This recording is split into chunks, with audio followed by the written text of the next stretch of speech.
Alors, nous passons donc à l'exposé suivant. Il s'agit de Michel Lefranc, qui est à Amiens. Nouvelle technologie dans la chirurgie du rachis. Chers collègues, je vais vous présenter nos travaux sur en fait, une problématique qui consistait à épouser l'évolution actuelle de la société, qui pense à repenser, plutôt qu'oblige à repenser l'organisation et la dispensation de nos soins, tant d'un point de vue sociétal. On voit que la population évolue dans son quotidien, ses souhaits, elle est mobile, connectée, elle veut de moins en moins de douleur et rentrer plus vite à son domicile, mais aussi répondre à des exigences sanitaires. Quand on y réfléchit, la prise en charge chirurgicale classique en termes de chirurgie du dos est relativement peu compatible avec ses objectifs sanitaires.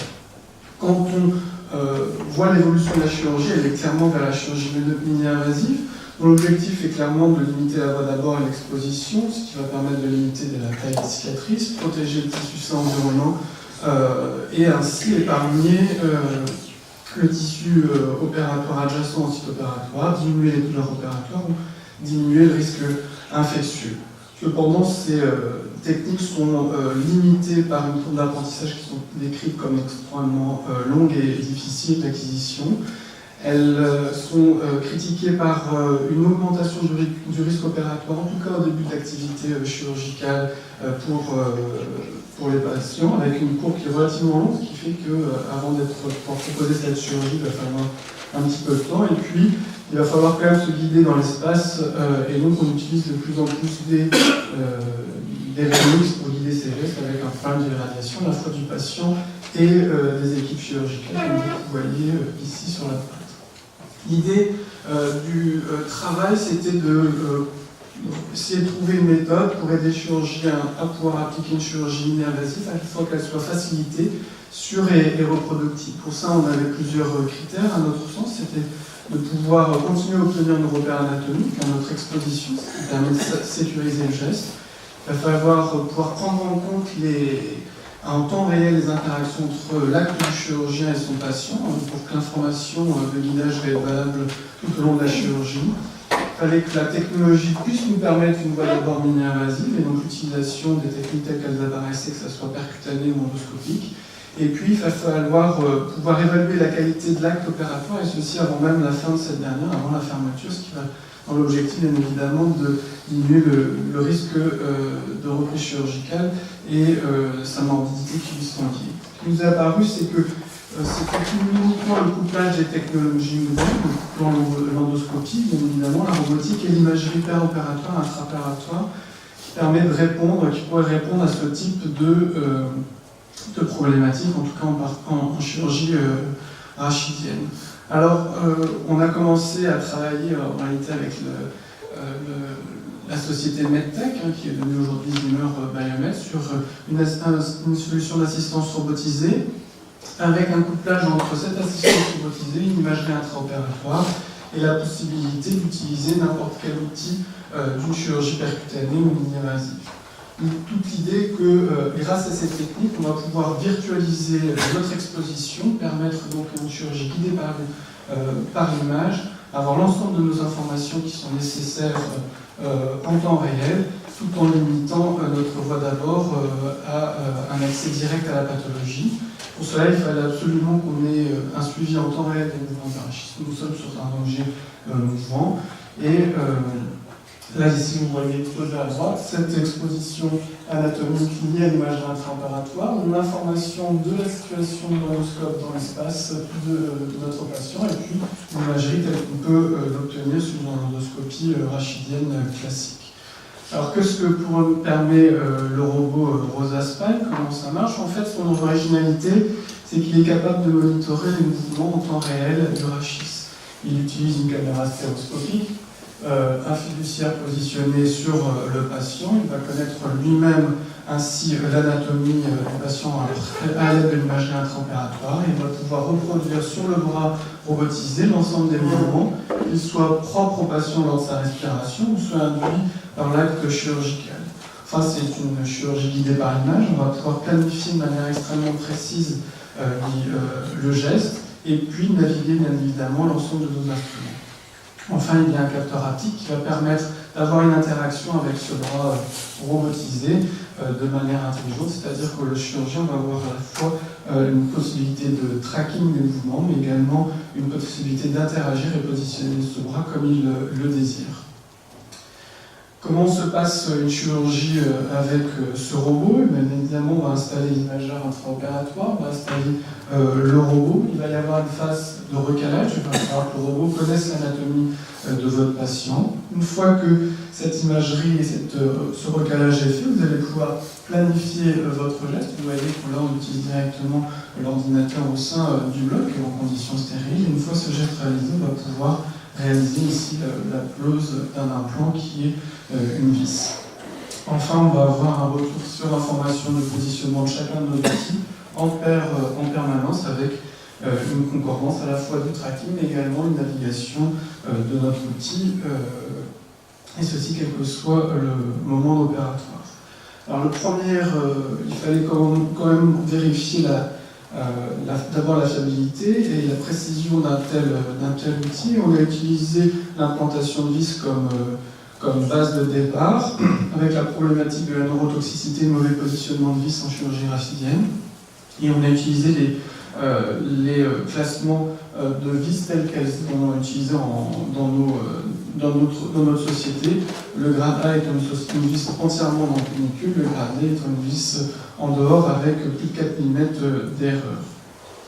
Le départ avant préclinique était des tests sur cadavre, où on a pu montrer déjà la fiabilité et la possibilité d'utiliser cette assistance robotisée pour bien positionner l'implant avec un extrêmement bon positionnement des vis, puisqu'il n'existait aucun mauvais positionnement retrouvé. Et puis on a pu s'amuser, se concentrer sur la précision de l'acte en lui-même en comparant la chirurgie, la planification et le positionnement de l'implant sur un cadavre qu'on faisait exprès mouvoir avec une fausse respiration pour pouvoir reproduire au plus près. On avait une précision entre la planification et le positionnement de l'implant qui était retrouvé en moyenne à 1,6 mm, ce qui correspond pour les neurochirurgiens à une précision qu'on retrouve dans toutes les procédures stéréotaxiques et qui sont aux alentours également du millimètre et demi, qui sont décrites comme nos procédures les plus précises. Si on revient sur nos premiers résultats cliniques, les 100 premières trajectoires, que ce soit sur de la visserie ou la mise en place d'un plan intracorporeal, vous voyez qu'on obtient des parfaits ou des positionnements dits optimaux ou suboptimaux dans quasiment 99% des cas. Vous voyez qu'au début de notre expérience, on n'a pas forcément pu utiliser le robot dans tous les vissages liés à des problématiques essentiellement informatiques ou de ripage, mais qui se sont diminués au fur et à mesure de temps. Si on regarde la chirurgie purement dégénérative, cette chirurgie, on voit qu'on a un taux de positionnement des implants qui sont extrêmement élevés, à plus de 99%. Aujourd'hui, nous sommes à plus de 84%. Maintenant, je m'approche sur quasiment 100 patients. Vous avez l'utilisation sur des prothèses, sur l'arthrodèse en mini-invasive. Vous voyez, je vais avancer un petit peu plus vite, le positionnement, le rôle du robot et le suivi des mouvements en temps réel. On va pouvoir faire une chirurgie percutanée et puis avoir le suivi en temps réel du mouvement et du positionnement de la vis avec la navigation de l'outil, ce qui va permettre de contrôler une nouvelle fois le geste et avec un double contrôle, le tracking et la navigation de l'instrument, quel qu'il soit. Là, vous voyez le principe, on va pouvoir optimiser le positionnement de l'implant. Enfin, on a réalisé les premières chirurgie hernière de résection hernière avec assistance robotisée. Il s'agit d'une chirurgie percutanée sous endoscopie. On va pouvoir optimiser la mise en place de l'endoscope sur l'anatomie propre de notre patient et avoir le retour en permanence du positionnement de notre endoscope et réséquer la hernie tout en permettant d'éviter toutes les structures adjacentes, en particulier nerveuses, ce qui nous a permis depuis le début de l'été de proposer une prise en charge ambulatoire à 100% de nos patients, alors que le taux d'ambulatoire dans cette pathologie au niveau national est de 5 à 10%.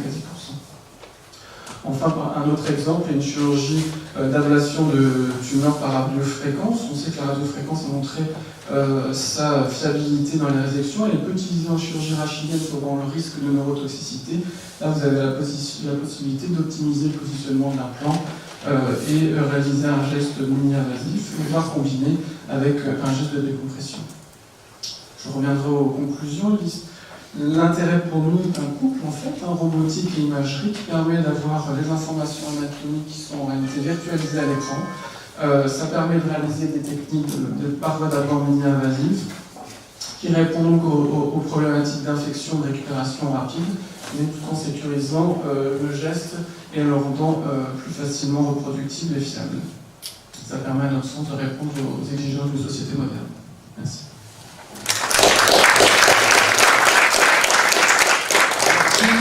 Si je peux faire un petit commentaire, j'ai été élève de Raymond Roy-Camille, donc c'était l'homme de la visée pédiculaire. Sa devise était beaucoup plus simple, c'était droit devant. Droit devant, même parce qu'il oubliait les ronds passages. Droit devant. Et le premier qui m'a montré des visées pédiculaires par ordinateur, il est dans cette salle, c'était il y a une bonne quinzaine d'années, c'était Philippe Perlos qui, déjà à l'époque, avec peut-être une technique moins sophistiquée, vous avez montré qu'avec un ordinateur, on plaçait parfaitement les vis dans les pédicules, et je vois qu'il a l'intention de poser une question, ce qui ne m'étonne pas. Mais, merci. Bien, bravo pour cette communication que je connais, puisque j'ai lu les travaux que vous avez faits avant. Et je ne reviendrai pas sur la précision extrême du système, parce que vous avez l'imagerie 3D intraopératoire avec le OARM, et vous avez le robot qui est un robot positionneur d'outils, on est bien d'accord. Hein, ça vous indique une direction et un point d'entrée. Okay, donc, moi, je voudrais savoir, en pratique courante, quand on a affaire à... Parce que c'est une procédure qui est longue, hein, faire l'imagerie avec le OARM, qui est quand même encombrant. Ensuite, il faut le mettre en position parking. Je l'ai utilisé, donc je le connais, pas très bien, mais je le connais. Ensuite, utiliser le robot, ça prend de la place, ça prend du temps. Est-ce que, en pratique courante et en pratique de tous les jours, vous pourriez vous passer du robot et utiliser directement de l'imagerie fournie par le OARM en percutané, expérience qu'on a fait, nous, au laboratoire d'anatomie, pas plus tard qu'il y a 8 jours, et où on a finalement une image qui permet de faire à peu près la même chose. Par contre, on ne s'est pas lancé dans une étude de précision, mais qui permet de faire à peu près la même chose avec quand même un gain de temps appréciable. Alors, il y a plusieurs questions, je vais me permettre de répondre aux différentes. Le temps opératoire initial était long, c'est évident. Il y a un temps d'installation plus long, on va récupérer sur la voie d'abord et on récupère aussi sur la fermeture. Si on regarde à l'heure actuelle, après 100 chirurgies, pour une arthrodèse circonférentielle, j'ai le même temps opératoire qu'une prosthèse classique. Pour une kyphoplastie, une chirurgie percutanée, une ostéosynthèse percutanée, je diminuais le temps, puisqu'on va, surtout dès qu'on va remonter sur du thorax ou la charnière, où c'est plus difficile de positionner les doubloscopies, on va optimiser le temps. Sur une chirurgie de laminectomie ou de hernie discale, on est plus long, c'est évident. Il y a beaucoup de choses qui rentrent dans l'automatisation une fois qu'on est habitué, que ce soit le positionnement du arme ou du robot. On peut obligatoirement avoir le même niveau, je pense quasiment le même niveau de précision en naviguant directement et en utilisant l'imagerie.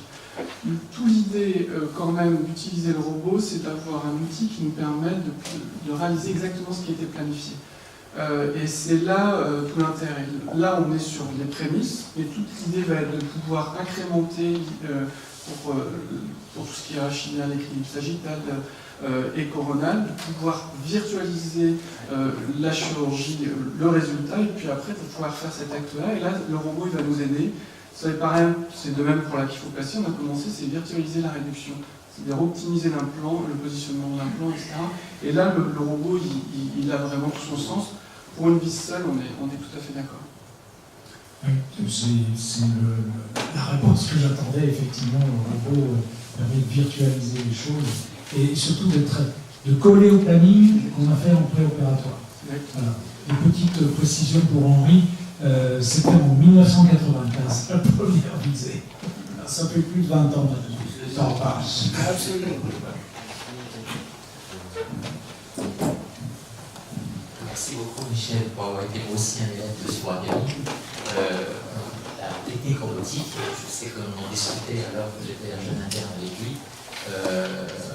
On en parlait parce qu'il était très novateur dans ses propos et essayait de nous initier justement à la précision.